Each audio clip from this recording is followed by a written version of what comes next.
Hello friends, welcome to my channel. आज आपकी ये क्लास है जो यूपी ट्रिपल एससी कृषि तकनीकी सहायक ग्रेड थर्ड मुख्य परीक्षा यानी एजीटीए की मुख्य ग्रेड थर्ड की मुख्य परीक्षा परीक्षा रिफ्रेशर अध्ययन सामग्री एवं प्रश्न कोश। इसमें आपके सभी प्रीवियस ईयर क्वेश्चन हैं जो पिछली परीक्षाओं में एजीटीए के एग्जाम में पूछे हुए हैं। ये क्लास हमारी रेगुलर आपके चैनल पर ये क्लास हमारी रेगुलर हमारे चैनल पर चल रही है, तो आप चैनल को सब्सक्राइब करके प्लेलिस्ट में जाके वहां से इसकी सारी क्लासें आप देख सकते हैं।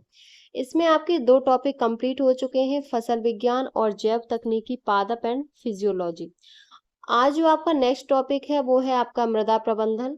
तो चलिए शुरू करते हैं आज की अपनी क्लास। और ये एग्जाम आपका जो इसका सिलेबस है वो आपका 65 नंबर के क्वेश्चन कृषि तकनीकी सहायक से, 15 आपके कंप्यूटर और 20 आपके यूपी स्पेशल से पूछे जाते हैं।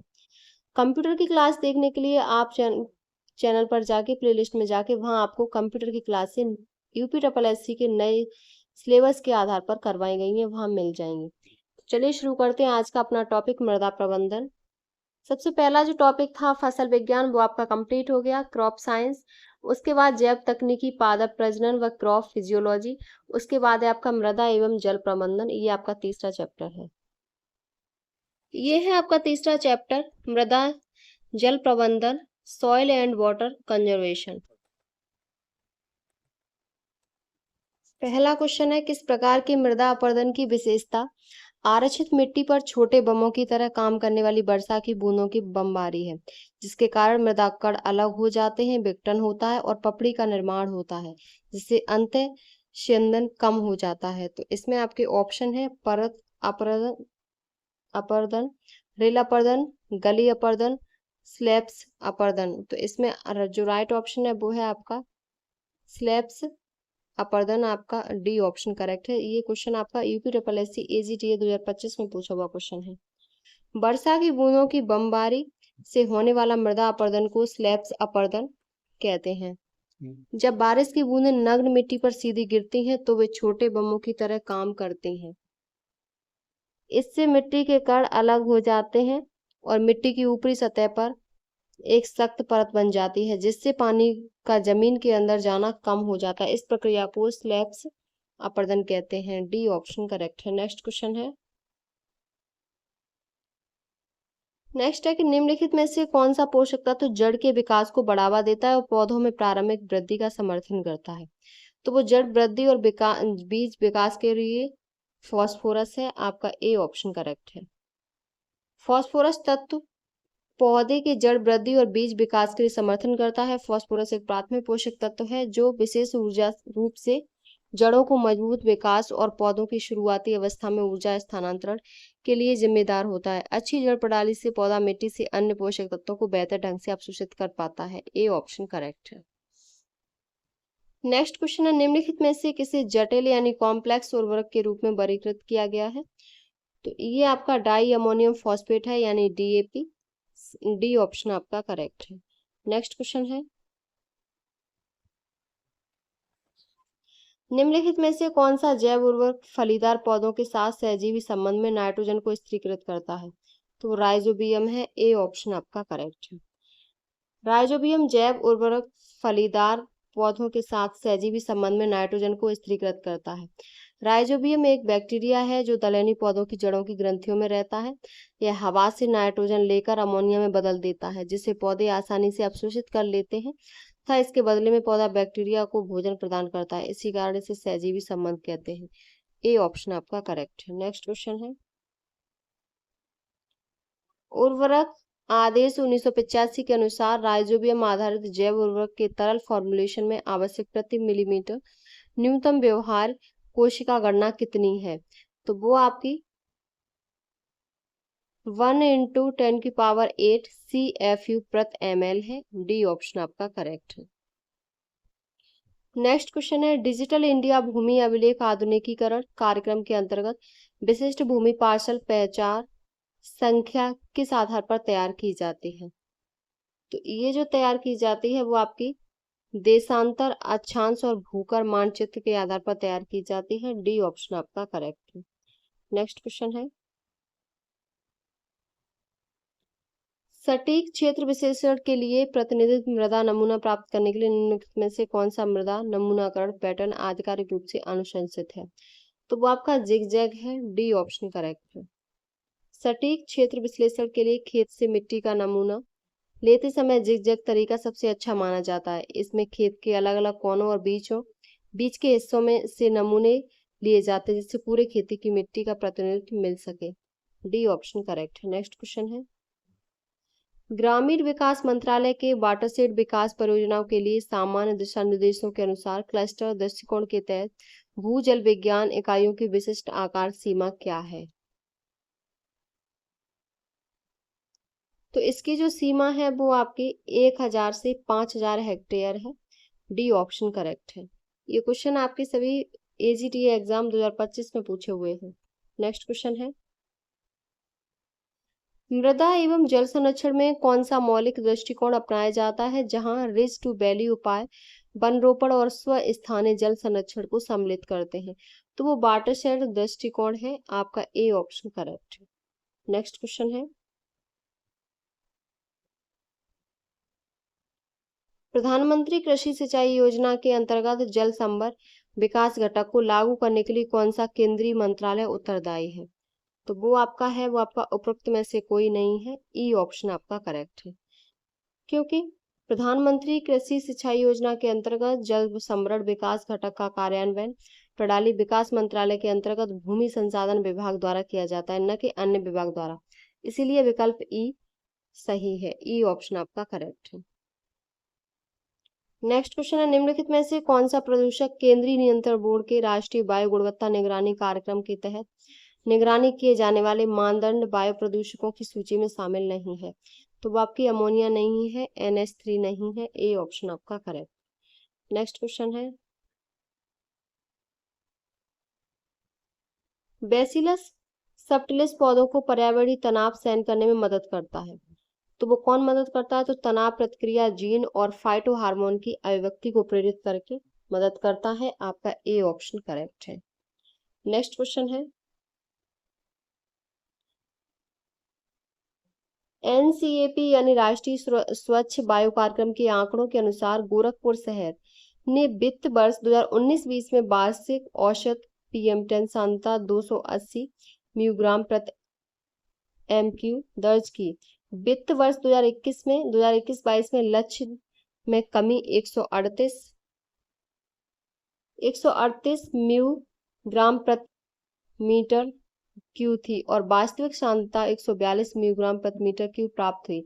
इसके आधार पर PM10 सांद्रता में इकाई कमी क्या थी? तो वो आपकी 138 म्यूग्राम प्रति मीटर क्यू थी, बी ऑप्शन आपका करेक्ट है। नेक्स्ट क्वेश्चन है, NCAP यानी राष्ट्रीय स्वच्छ वायु कार्यक्रम के आंकड़ों के अनुसार गोरखपुर शहर, तो ये आपका वही रिपीट क्वेश्चन है, तो 138 बी ऑप्शन सही है। नेक्स्ट क्वेश्चन है, मृदा मंडल के प्रमुख संघटक में शामिल होते हैं? तो वो आपके वनस्पति समूह, जंतु समूह तथा जैविक पदार्थ। दूसरा है अजैविक या अकार्बनिक पदार्थ और तीसरा है मृदा घोल। तो राइट ऑप्शन है डी, उपरोक्त सभी। नेक्स्ट क्वेश्चन है, आकार की दृष्टि पेड़ों के आकार हैं? तो वो आपके प्लेटी पेड़, प्रिज्मेटिक पेड़, ब्लॉकी पेड़, ये सभी हैं, डी ऑप्शन आपका करेक्ट है, ये सभी। नेक्स्ट क्वेश्चन है, मृदा निर्माण की प्रक्रियाओं के अंतर्गत शामिल कारक हैं? तो जलवायु कारक, धरातली कारक, जैविक कारक, ये सभी, डी ऑप्शन करेक्ट है। नेक्स्ट क्वेश्चन है, मृदा के संबंध में निम्नलिखित में से कौन सा कथन सत्य नहीं है? तो मृदा मंडल से पौधों का पोषक तत्व प्राप्त होता है, सही है। मृदा मंडल जीव मंडल में ऊर्जा तथा पोषक तत्वों के स्थानांतरण मार्गों के लिए बिचौलियों का कार्य करते हैं। तीसरा है, मृदा आदर्श पर्यावरणीय दशाएं एवं निवास प्रदान करती है। चौथा है, मिट्टियों में विभिन्न प्रकार के अजैविक यौगिकों का जनन होता है। तो आपका डी ऑप्शन इसमें सही नहीं है, डी ऑप्शन आपका करेक्ट है। नेक्स्ट क्वेश्चन है, निम्न में से कौन सा सुमेलित नहीं है? मृदा के प्रमुख संघटक और संघटक का प्रतिशत। तो जैविक पदार्थ 5 से 12%, खनिज पदार्थ 38 से 47, मृदा घोल 10 से 12 मृदा घोल है वो आपका 10 से 12 नहीं है, ये 15 से 35 है। तो आपका सी ऑप्शन ही सही नहीं है। नेक्स्ट क्वेश्चन है, अमेरिकी कृषि विभाग द्वारा 1938 में मिट्टियों को प्रमुख श्रेणियों में विभक्त किया गया। निम्नलिखित में कौन श्रेणी नहीं है? तो मंडलीय या प्रादेशिक मिट्टी, अंतः मंडलीय या अंतः प्रादेशिक मिट्टियां, अमंडलीय या अप्रादेशिक मिट्टियां। इसमें जो सही नहीं है वो आपका धरातली मिट्टियां सही नहीं है। सी ऑप्शन करेक्ट है। नेक्स्ट क्वेश्चन है, पृथ्वी की सतह पर सबसे महत्वपूर्ण अपरदन कारक है। तो वो आपका प्रभावित जल है। बी ऑप्शन करेक्ट है। अगला क्वेश्चन है, निम्न में से कौन अनुपजाऊ भूमि का मुख्य कारण है? तो ये जो कारण है वो मृदा अपरदन है। दिए गए विकल्पों के आधार पर अनुपजाऊ भूमि का मुख्य कारण मृदा अपरदन है। मृदा अपरदन प्राकृतिक रूप से घटित होने वाली एक भौतिक प्रक्रिया है जिसमें मुख्यतः जल एवं वायु जैसे प्राकृतिक भौतिक बलों द्वारा भूमि की ऊपरी मृदा के कणों को अलग बहा ले जाना सम्मिलित है। बी ऑप्शन करेक्ट है। नेक्स्ट क्वेश्चन है, निम्नलिखित में से किसके द्वारा मृदा अपरदन को रोका जा सकता है? तो वन रोपण द्वारा मृदा अपरदन को रोका जा सकता है। डी ऑप्शन करेक्ट है। नेक्स्ट क्वेश्चन है, किस प्रकार के अपरदन में यू आकार की घाटियों का निर्माण होता है? जल अपरदन, वायु अपरदन, हेमापर्दन, तटीय कटाव। तो राइट ऑप्शन है हेमापर्दन। सी ऑप्शन करेक्ट है। नेक्स्ट क्वेश्चन है, वायु अपरदन भारत के किन क्षेत्रों में सर्वाधिक होता है? तो ये पश्चिमी भागों में सर्वाधिक होता है। बी ऑप्शन सही है। नेक्स्ट क्वेश्चन है, भारत में कौन सा अपरदन सबसे व्यापक और गंभीर प्रकार का है? तो जल अपरदन। भारत में जल अपरदन सबसे व्यापक और गंभीर प्रकार का है। इस अपरदन के परिणाम स्वरूप नालियों, खंडों आदि का निर्माण होता है। ए ऑप्शन करेक्ट है। नेक्स्ट क्वेश्चन है, इनमें से मृदा सर्वेक्षण का प्रकार है? तो टोही सर्वेक्षण, विस्तृत सर्वेक्षण, विस्तृत टोही सर्वेक्षण। तो ये सभी हैं। डी ऑप्शन करेक्ट है। नेक्स्ट क्वेश्चन है, योजना क्षेत्र में संसाधनों से संबंधित जानकारी तैयार करने के लिए किस प्रकार के सर्वेक्षण का सहारा लिया जाता है? तो टोही सर्वेक्षण का सहारा लिया जाता है। यह तीव्र प्रकार का सर्वेक्षण है। तो आपका सी ऑप्शन करेक्ट है। नेक्स्ट क्वेश्चन है, मिट्टी पर डाटाबेस तैयार करने के लिए किस मृदा सर्वेक्षण का सहारा लेना पड़ता है? तो विस्तृत सर्वेक्षण का। C option correct. भारतीय मृदा सर्वेक्षण किस वर्ष में मृदा का वैज्ञानिक सर्वेक्षण करने के लिए स्थापित किया गया? तो 1956 में। उत्पत्ति, रंग, रचना और स्थान के आधार पर इसे 8 भागों में वर्गीकृत किया गया। डी ऑप्शन करेक्ट है। नेक्स्ट क्वेश्चन है, मृदा स्वास्थ्य कार्ड स्कीम के बारे में सत्य नहीं है। तो सिंचित कृषि योग्य क्षेत्र का विस्तार करना, ये सही नहीं है। सिंचित कृषि योग्य क्षेत्र का विस्तार करना इस योजना का उद्देश्य नहीं है। इस योजना का उद्देश्य कृषि भूमि में उर्वरकों के अति उपयोग को रोकना। यह योजना 19 फरवरी 2015 को राजस्थान के सूरतगढ़ में प्रारंभ की गई। इस योजना की थीम स्वस्थ धरा और खेत हरा है। ए ऑप्शन करेक्ट है। नेक्स्ट क्वेश्चन है, मृदा सर्वेक्षण के तरीके के अंतर्गत शामिल किया जाता है? तो पृष्ठभूमि अध्ययन, मिट्टी का नमूना और गहराई से मिट्टी प्रोफाइल विश्लेषण, प्रयोगशाला में विश्लेषण, उपरोक्त सभी। तो डी ऑप्शन करेक्ट है, उपरोक्त सभी। नेक्स्ट क्वेश्चन है, मृदा संरक्षण तकनीकी के अंतर्गत शामिल है? तो वृक्षारोपण, जुताई का तरीका, स्ट्रिप खेती, ये सभी शामिल हैं। डी ऑप्शन करेक्ट है। नेक्स्ट क्वेश्चन है, कौन सी कृषि पद्धति मृदा अपरदन को बढ़ावा देती है? तो खुदाई अथवा जुताई, सतत कृषि, एकल कृषि, ये सभी देती हैं। आपका डी ऑप्शन करेक्ट है। नेक्स्ट क्वेश्चन है, जल अपरदन के अंतर्गत नहीं आता वर्षा बूंद अपरदन, परत अपरदन, नलियां अपरदन और पृष्ठ विसर्पण। तो पृष्ठ विसर्पण नहीं आता। यह वायु अपरदन के अंतर्गत आता है, न कि जल अपरदन के। तो डी ऑप्शन करेक्ट है। नेक्स्ट क्वेश्चन है, मृदा संरक्षण की निम्नलिखित में से कौन सी प्रक्रिया मल्चिंग कहलाती है? तो वो आपकी पौधों के बीच की खाली जमीन पुआल जैसे कार्बनिक पदार्थ की एक परत से ढकी होती है। बी ऑप्शन आपका करेक्ट है। नेक्स्ट क्वेश्चन है, अमोनियम सल्फेट में सल्फर की मात्रा होती है? तो वो आपकी 24% होती है। बी ऑप्शन करेक्ट है। नेक्स्ट क्वेश्चन है, बेडरॉक के ऊपरी असंपीड़ित असंपीड़ित सामग्री को जाना जाता है? मृदा, रेगोलिथ, सोलम और पेडोन। तो रेगोलिथ के नाम से जाना जाता है। बी ऑप्शन आपका करेक्ट है। नेक्स्ट क्वेश्चन है, मृदा निर्माण के सक्रिय कारक हैं? ये जो है वो आपके जलवायु एवं जीव मंडल है। मृदा निर्माण के सक्रिय कारक जलवायु एवं जीव मंडल है। मृदा निर्माण 5 मूल कारकों द्वारा नियंत्रित होता है। पहला है सक्रिय कारक, दूसरा है निष्क्रिय कारक। तो ए ऑप्शन करेक्ट है। नेक्स्ट क्वेश्चन है, पृष्ठीय मृदा की तुलना में अधो मृदा का कार्बन नाइट्रोजन अनुपात होता है तो अधिक होता है। बी ऑप्शन आपका करेक्ट है। नेक्स्ट क्वेश्चन है, फास्फेट का अत्यधिक स्थिरीकरण होता है पीएच परिसर, तो वो 4.5 से 5.5 होता है। अम्लीय मृदाओं में लोहा व एल्यूमिनियम के अम्लीय यौगिक और क्षारीय मृदाओं में कैल्शियम इसकी प्रत्यायता को प्रभावित करता है। फास्फोरस के स्थिरीकरण पीएच 5 से कम पर अत्यधिक होता है। अकार्बनिक रसायन में फास्फोरिक अम्ल तथा क्षारों से जो लवण बनते हैं वे फास्फेट कहलाते हैं। फास्फेट कह लेते हैं। बी ऑप्शन करेक्ट है। नेक्स्ट क्वेश्चन है, अधिकतम धनायन विनिमय क्षमता होती है तो वो चेरनोजेम मृदा में होती है। चेरनोजेम मृदा या काली मृदा का धनायन विनिमय क्षमता सबसे अधिक होती है, जो सुखाने पर फैल जाती है। विभिन्न फसलों के लिए मृदा सर्वोत्तम मानी जाती है। डी ऑप्शन करेक्ट है। नेक्स्ट क्वेश्चन है, टेक्सोनॉमी के अनुसार मृदा आर्डर्स की संख्या है तो 12 है। कौन सी है? अल्फीसोल्स, एंडीसोल्स, एरिडोसोल्स, एंटीसोल्स, जेलीसोल्स, हिस्टोसोल्स, इंसेप्टिसोल्स, मॉलिसोल्स, ऑक्सीसोल्स, ऑक्सिसोल्स, स्पेडोसोल्स, अल्टीसोल्स और बर्टिसोल। आपका सी ऑप्शन करेक्ट है, 12 होती है। नेक्स्ट क्वेश्चन है, केंद्रीय भूमि एवं जल संरक्षण शोध एवं प्रशिक्षण संस्थान का हेडक्वार्टर है तो वो देहरादून में है, उत्तराखंड देहरादून। अन्य संस्थानों का मुख्यालय central research institute for dry land agriculture का Hyderabad Andhra Pradesh, central arid zone research का Jodhpur Rajasthan.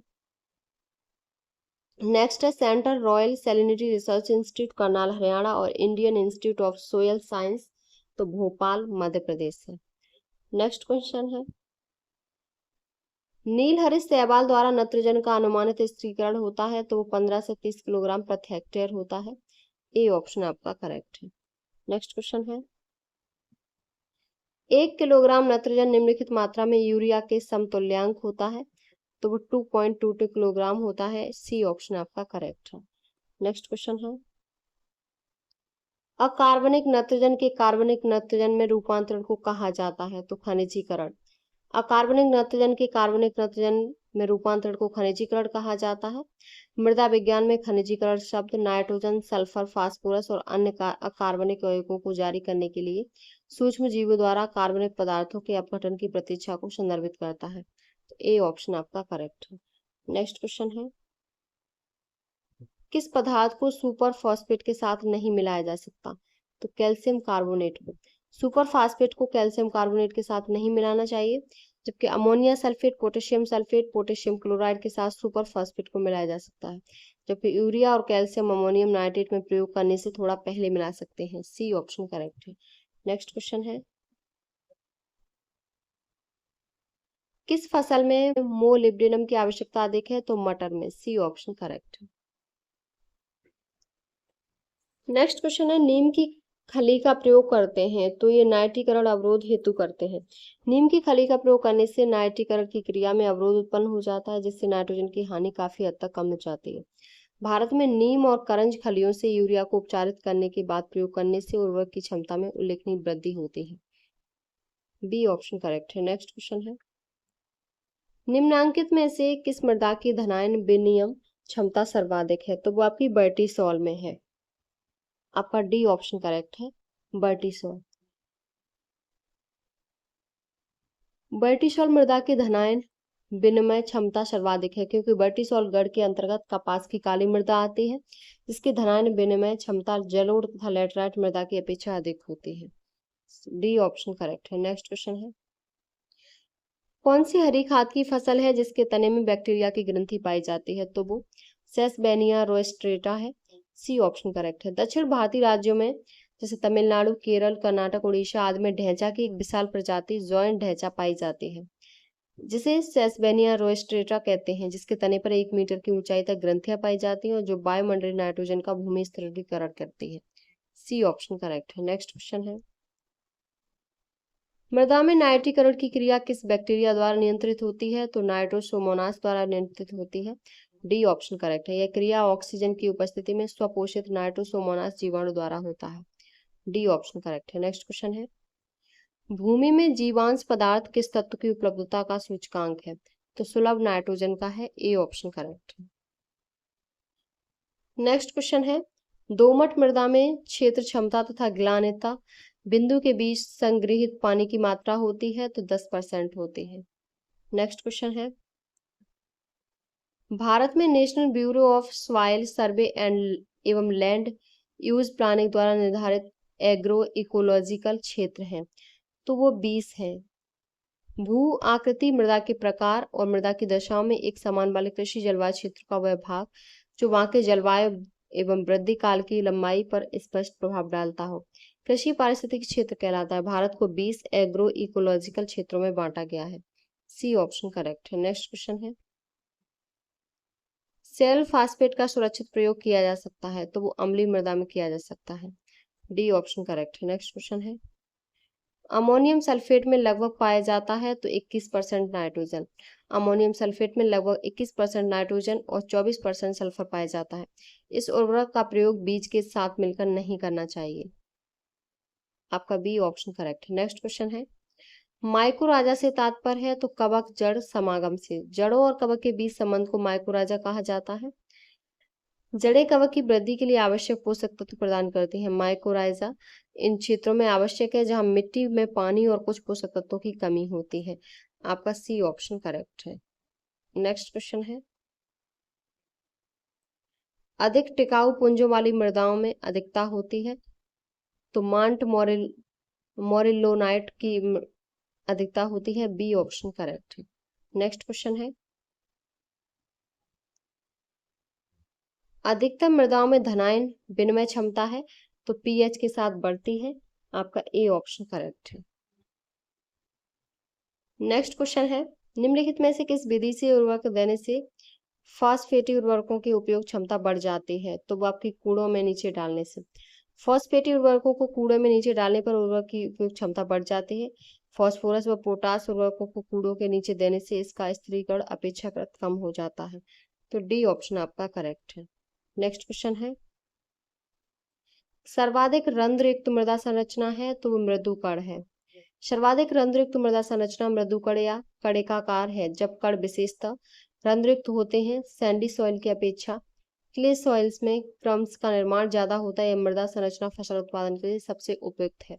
B option correct है। नेक्स्ट क्वेश्चन है, ह्यूमस ह्यूमस एक वह भाग है जो किसी अम्ल या क्षार में विलय न हो। इसको क्या कहते हैं? तो इसको ह्यूमिक कहते हैं। सी ऑप्शन करेक्ट है। नेक्स्ट क्वेश्चन है,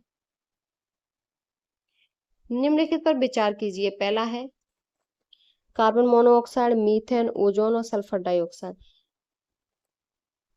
तो फसल या जैव मात्रा के अवशेषों के दहन के कारण वायुमंडल में उपरोक्त में से कौन से निर्मुक्त होते हैं? तो ये सभी होते हैं 1 2 3 4 carbon monoxide, methane, ozone, sulphur dioxide. D option आपका करेक्ट है। नेक्स्ट क्वेश्चन है, हाइड्रोजन सल्फाइड प्रदूषक का मुख्य स्रोत है तो सड़ते हुए वनस्पति एवं पशु पदार्थ है। A option correct. निम्नलिखित में से कौन सा एक जैव निम्नीकरण नहीं है? ऊनी चटाई, चांदी की पन्नी, चमड़े का थैला, जूट की टोकरी। तो चांदी की पन्नी। ऊनी चटाई, चमड़े का थैला और जूट की टोकरी ये बायोडिग्रेडेबल यानी जैव निम्नीकरण है, जबकि पॉलीथीन, चांदी की पन्नी आदि जैव निम्नीकरण नहीं है। इनके निम्नीकरण में सैकड़ों वर्ष लग जाते हैं। बी ऑप्शन करेक्ट है। नेक्स्ट क्वेश्चन है, निम्नलिखित में से कौन सा जैव निम्नीकरण है? तो वो आपका रबर है। डी ऑप्शन करेक्ट है। अगला क्वेश्चन है, निम्नलिखित में से कौन एक निम्नीकरण प्रदूषक है? तो वो आपका घरेलू बाहित मल है। घरेलू बाहित मल एक निम्नीकरण प्रदूषक है। निम्नीकरणीय प्रदूषक प्राकृतिक प्रक्रिया द्वारा कम हानिकारक साधारण अणुओं में टूट जाते हैं। इस प्रक्रिया में सूक्ष्म जीवों की महत्वपूर्ण भूमिका होती है। सी ऑप्शन करेक्ट है। नेक्स्ट क्वेश्चन है, निम्नलिखित में से कौन सा बहुलक जैव निम्नीकृत नहीं किया जा सकता? तो पीवीसी। जैव निम्नीकृत पदार्थ उसे कहा जाता है जो प्राकृतिक एजेंट जैसे कवक, बैक्टीरिया आदि की सहायता से विघटित हो जाते हैं, जैसे सेलुलोज, स्टार्च, प्रोटीन आदि। जबकि वे पदार्थ जो प्राकृतिक प्रक्रियाओं के माध्यम से विघटित नहीं होते उन्हें गैर जैव निम्नीकृत पदार्थ कहा जाता है, जैसे स्क्रैप धातुएं, पीवीसी, प्लास्टिक आदि। तो आपका डी ऑप्शन करेक्ट है। नेक्स्ट क्वेश्चन है, मानव गतिविधियों से परिवर्तित पर्यावरण कहलाता है तो एंथ्रोपोजेनिक पर्यावरण कहलाता है। मानव गतिविधियों से परावर्तित पर्यावरण को एंथ्रोपोजेनिक पर्यावरण कहते हैं। पर्यावरण के अजैविक घटकों के भौतिक, रासायनिक एवं जैविक अवलक्षणों में होने वाला यह अवांछनीय परिवर्तन जिनसे जीवन पर नकारात्मक प्रभाव पड़ता है प्रदूषण कहलाता है। बी ऑप्शन करेक्ट है। नेक्स्ट क्वेश्चन है, निम्नलिखित में से कौन जैव अपघटनीय प्रदूषक है? Sewage, asbestos, plastic, polythene. तो सीवेज है, ए ऑप्शन करेक्ट है। ऐसे प्रदूषक जो सूक्ष्म जीवों जैसे जीवाणु आदि के द्वारा समय के साथ प्रकृति में सरल हानि रहित तत्वों में विभक्त हो जाते हैं जैव अपघटनीय प्रदूषक कहलाते हैं। ए ऑप्शन करेक्ट है। नेक्स्ट क्वेश्चन है, उर्वरक के अत्यधिक प्रयोग से होता है तो मृदा प्रदूषण, जल प्रदूषण, वायु प्रदूषण, तीनों होते हैं उपरोक्त सभी। डी ऑप्शन करेक्ट है। नेक्स्ट क्वेश्चन है, कौन सा प्रदूषण नॉकनी सिंड्रोम के लिए उत्तरदायी है? तो नॉकनी सिंड्रोम के लिए फ्लोराइड है। नॉकनी सिंड्रोम के लिए फ्लोराइड के प्रदूषण उत्तरदायी है। यह रोग सामान्यतः बच्चों में होता है। इस रोग में दोनों पैरों की हड्डियां विकृत होकर टेढ़ी हो जाती हैं, इससे दोनों घुटनों में काफी अंतर रहता है। तो ए ऑप्शन करेक्ट है। नेक्स्ट क्वेश्चन है, निम्नलिखित में से कौन सा वायु प्रदूषण का सूचक है? तो वो आपका लाइकेन है। लाइकेन वायु प्रदूषण के सूचक हैं। वातावरण में सल्फर डाइऑक्साइड की मात्रा में वृद्धि से लाइकेन की क्षति पहुंचती है और ये समाप्त होने लगते हैं। लाइकेन का निर्माण कवक एवं शैवाल से मिलकर होता है। लाइकेन पौधों के छालों, प्राचीन दीवारों तथा चट्टानों पर पाए जाते हैं। मॉस भी प्राय नम स्थानों में पौधों की सतहों एवं चट्टानों पर पाए जाते हैं। तो आपका इसमें सी ऑप्शन करेक्ट है, लाइकेन। नेक्स्ट क्वेश्चन है, इंडोर वायु प्रदूषण का सर्वाधिक महत्वपूर्ण प्रदूषक है तो वो आपका रेडॉन गैस है। इंडोर वायु प्रदूषण का सर्वाधिक महत्वपूर्ण प्रदूषक रेडॉन गैस है। रेडियम से उत्सर्जित होती है तथा प्राकृतिक रूप से मृदा में उत्सर्जित होती रहती है। रेडॉन एक रंगहीन, गंधहीन, रेडियो एक्टिव अक्रिय गैस है। तो आपका डी ऑप्शन करेक्ट है। नेक्स्ट क्वेश्चन है, आजकल वातावरण में CO2 की सघनता की मात्रा में ppm लगभग है तो 420 है। सी ऑप्शन करेक्ट है। नेक्स्ट क्वेश्चन है, धूल प्रदूषण रोकने के लिए उपयुक्त वृक्ष है तो आपका सीता अशोक है। धूल प्रदूषण रोकने के लिए उपयुक्त वृक्ष सीता अशोक होता है। सीता अशोक वृक्ष वर्षा बनी पेड़ है तथा यह दक्कन के पठार एवं पश्चिमी घाट के मध्य में अधिक पाया जाता है। ए ऑप्शन आपका करेक्ट है। नेक्स्ट क्वेश्चन है,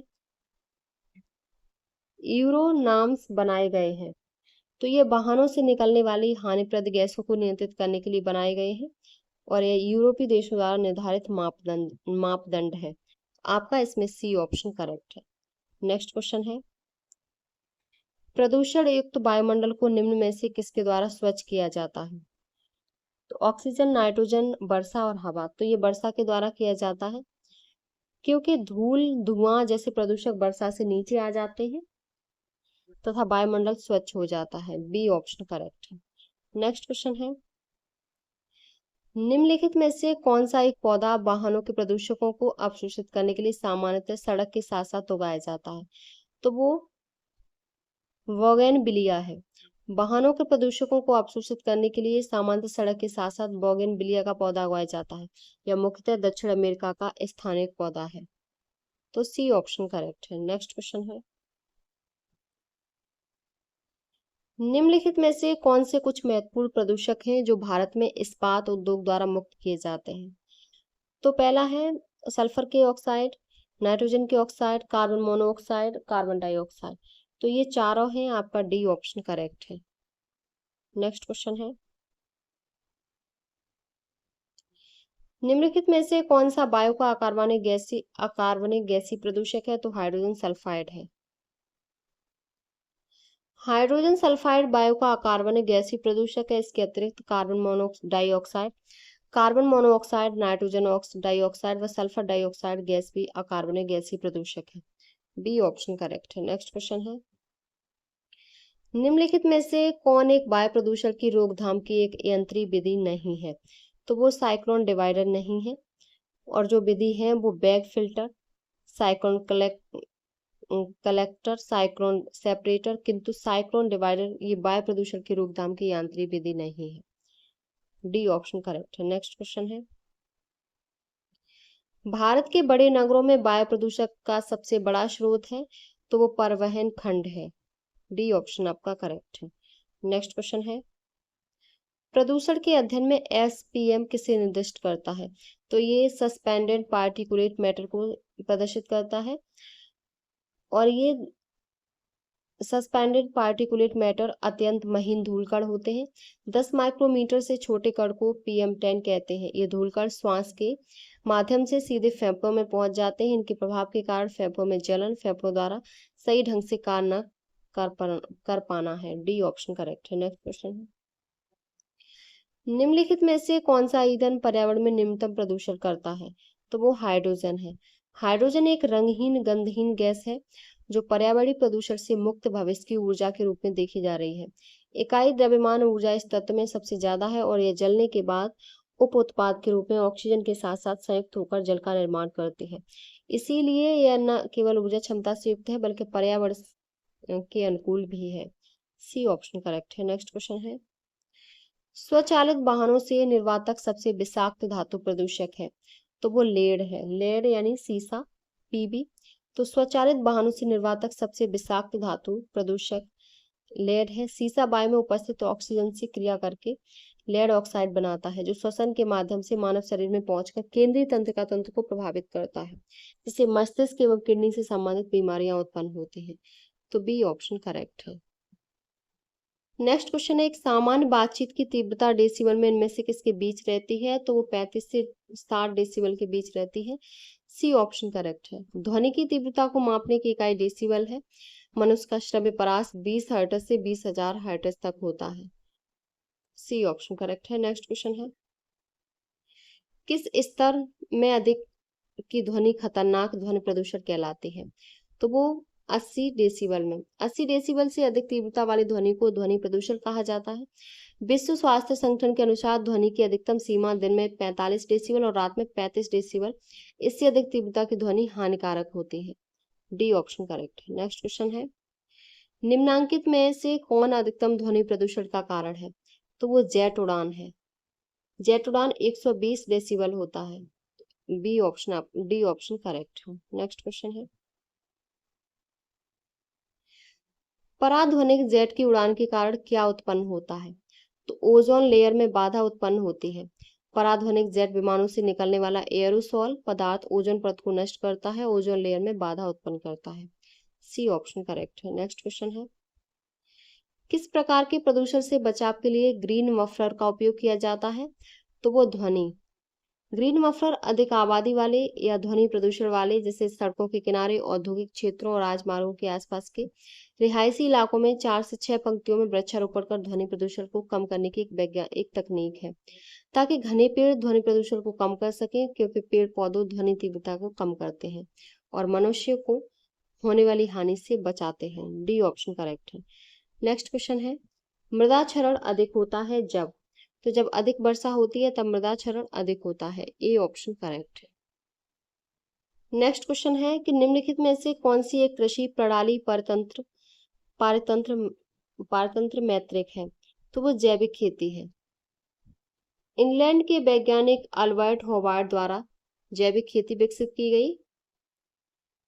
जैविक खेती पद्धति में रासायनिक उर्वरकों एवं कीटनाशकों का प्रयोग नहीं किया जाता, बल्कि रासायनिक उर्वरकों एवं कीटनाशकों के स्थान पर फॉर्म बेस्ड कंपोस्ट, जैव कचरा, पौधों के बचे भाग आदि का प्रयोग करके इस मृदा की उर्वरा शक्ति बनाए रखी जाती है। तो ए ऑप्शन करेक्ट है। नेक्स्ट क्वेश्चन है, नीचे दो कथन दिए गए हैं। कथन ए, प्रदूषण मित्रवत क्रियाकलापों की रोकथाम तथा नियंत्रण करने के लिए प्रशासनिक इच्छा की आवश्यकता होती है। कारण है कि जन मित्रवत पर्यावरण की सृजन और रख रखाव अंतर विषयक प्रयासों की सफलता पर निर्भर करता है। तो इसमें ए और आर दोनों सही है, और आर ए की सही व्याख्या करता है। ए ऑप्शन करेक्ट है। नेक्स्ट क्वेश्चन है कि राष्ट्रीय स्वच्छ वायु कार्यक्रम केंद्र सरकार द्वारा किस वर्ष प्रारंभ किया गया? तो ये 2019 में शुरू किया गया और इसका उद्देश्य था कि वायु प्रदूषण की रोकथाम, नियंत्रण और पार्टिकुलेट मैटर सांद्रता को 2017 के आधार पर वर्ष 2024 तक 20 से 30% कम करना है। इसका ये उद्देश्य था। डी ऑप्शन करेक्ट है। नेक्स्ट क्वेश्चन है, निम्नलिखित विधानों में से कौन सा पर्यावरण की सुरक्षा के विषय में व्यवहारित नहीं होता? तो जल अधिनियम 1977 नहीं होता। ए ऑप्शन करेक्ट है। नेक्स्ट क्वेश्चन है, मृदा क्षरण को रोका जा सकता है? तो वन रोपण से, वृक्षारोपण, वनस्पतियों विशेष रूप से अधिक गहरी जड़ों वाली झाड़ियों को उगाकर, पशुओं को चराए जाने से रोककर, नदियों पर छोटे छोटे बांध बनाकर, सस्यावर्तन, स्थानांतरित कृषि को प्रतिबंधित करके, ढलान वाले क्षेत्रों में समोच्च रेखीय जुताई, पर्वतीय क्षेत्रों में सीढ़ीदार खेती, पवन की दिशा में समकोणीय जुताई आदि के द्वारा मृदा अपरदन या क्षरण को रोका जा सकता है। सी ऑप्शन करेक्ट है। नेक्स्ट क्वेश्चन है, मृदा और पादप पृष्ठ से जल की कुल हानि क्या कहलाती है? तो ये बाष्पन बाष्पोत्सर्जन कहलाती है। यूपी टीजीटी 2016 में पूछा हुआ क्वेश्चन है। मृदा और पादप पृष्ठ से जल की कुल हानि बाष्पन बाष्पोत्सर्जन कहलाती है। किसी निश्चित क्षेत्रफल से निश्चित समय में मृदा की सतह द्वारा ह्रास जल की मात्रा तथा उसी क्षेत्रफल व फसल में फसल द्वारा बाष्पोत्सर्जन के रूप में जल ह्रास का योग बाष्पोत्सर्जन कहलाता है।